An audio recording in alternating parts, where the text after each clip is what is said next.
मीरा भाईंदर महानगरपालिकेत अखेर तेच झालं ज्याची भीती गेल्या महिन्याभरापासून व्यक्त केली जात होती। सर्व विरोध झुगारून भाजपच्या डिंपल मेहता यांनी पुन्हा एकदा महापौर पदाची माळ आपल्या गळ्यात पाडून घेतली। पण हा विजय जितका शांततेत होणं अपेक्षित होतं तितका तो झालेला नाही।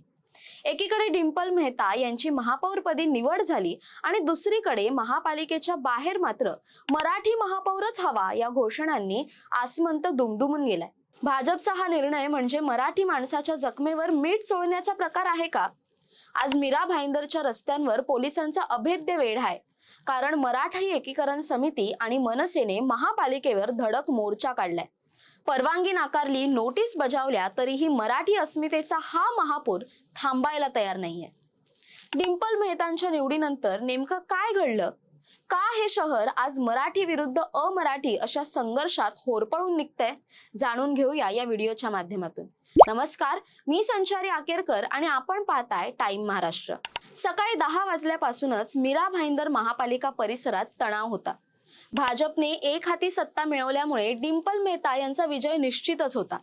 मराठी एकीकरण समितीचे अध्यक्ष गोवर्धन देशमुख यांनी महिन्याभरापूर्वीच मुख्यमंत्री देवेंद्र फडणवीस आणि रवींद्र चव्हाण यांना स्पष्ट इशारा दिला होता की येथे मराठी महापौरच बसवा, पण भाजपने या मागणीला केराची टोपली दाखवली। डिंपल मेहता यांनी एकमेव अर्ज भरला आणि त्या महापौर झाल्या। ही बातमी वाऱ्यासारखी शहरात पसरली आणि आधीच तयार असलेल्या आंदोलकांनी महापालिकेच्या दिशेने कूच करायला सुरुवात केली। दुसरीकडे सुभाषचंद्र बोस मैदानावर हजारो मराठी कार्यकर्ते जमले होते। पोलिसांची मोठी फौज तैनात होती। मोर्चाला परवानगी नाही, तुम्ही मैदानाबाहेर पडू नका अशा सूचना पोलिसांनी दिल्या होत्या। पण महाराष्ट्रात राहून मराठी माणसाला मोर्चा काढायला परवानगी लागत असेल तर हे आमचं दुर्दैव आहे असं म्हणत आंदोलक रस्त्यावर उतरले।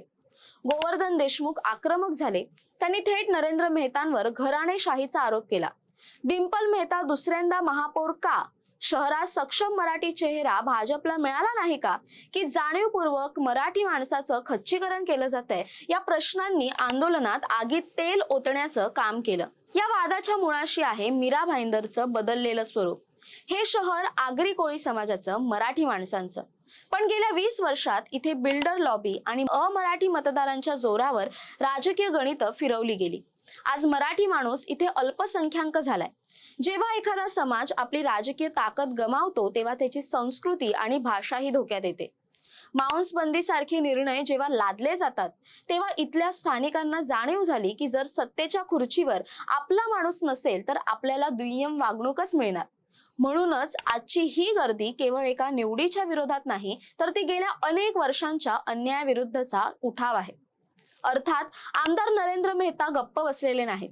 त्यांनी अत्यंत आक्रमकपणे आपली बाजू मांडली आहे। डिंपल मेहतांचं कुटुंब 70 वर्षांपासून इथे आहे, मी स्वतः 48 वर्षांपासून इथे आहे, मग आम्ही मराठी नाही का असा प्रतिप्रश्न त्यांनी केलाय। ते नेमकं काय म्हणाले ते आपण थोडक्यात पाहूया। तर्फे महापौर पदांसाठी रुबीना फिरोज, उपमहापौरसाठी वंदना विकास पाटील आणि भारतीय जनता पक्षातर्फे महापौर पदासाठी डिंपल विनोद मेहता, उपमहापौरसाठी ध्रुव किशोर पाटील।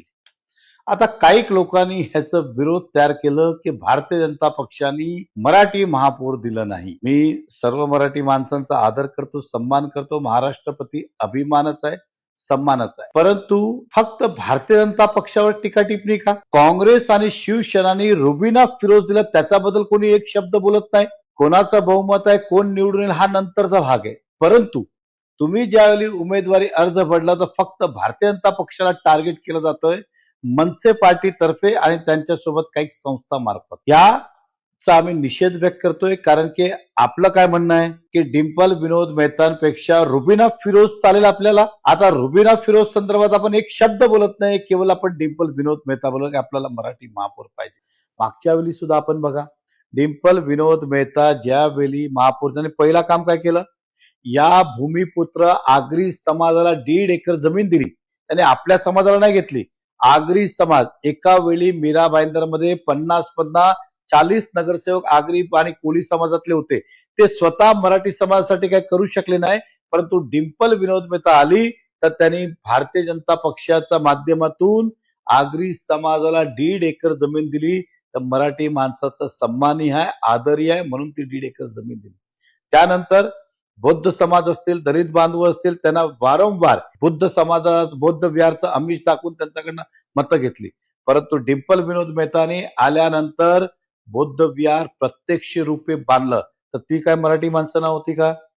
अशा अनेक कामं मोठी मोठी डिंपल विनोद मेहतांच्या हस्ते या मराठी समाज व इतर समाजांसाठी झाले. त्यांनी कधी कुठला भेदभाव केला नाही आणि भारतीय जनता पक्षाने सुद्धा केलं नाही आणि मिनी सुद्धा केलं नाही. डिंपल मेहता या महापौर झाल्या असल्या तरी त्या शांतपणे कारभार करू शकतील का? कारण मनसे आणि मराठी एकीकरण समितीने इशारा दिलाय की हे आंदोलन इथेच थांबणार नाही. जर मराठी अस्मितेला डावललं गेलं तर आगामी विधानसभा निवडणुकीत भाजपला याचे गंभीर परिणाम भोगावे लागतील. ठाणे आणि मुंबईतही मराठी महापौराच्या समर्थनार्थ फलक लागलेत. हा वणवा आता केवळ मीरा भाईंदर पुरता मर्यादित नाही. हा लढा महाराष्ट्राच्या प्रत्येक शहरात जिथे मराठी माणूस मागे पडतोय तिथल्या लोकांसाठी प्रेरणा ठरतोय. मित्रांनो, मीरा भाईंदरचा हा संघर्ष आपल्याला एका महत्वाच्या वळणावर घेऊन आलाय.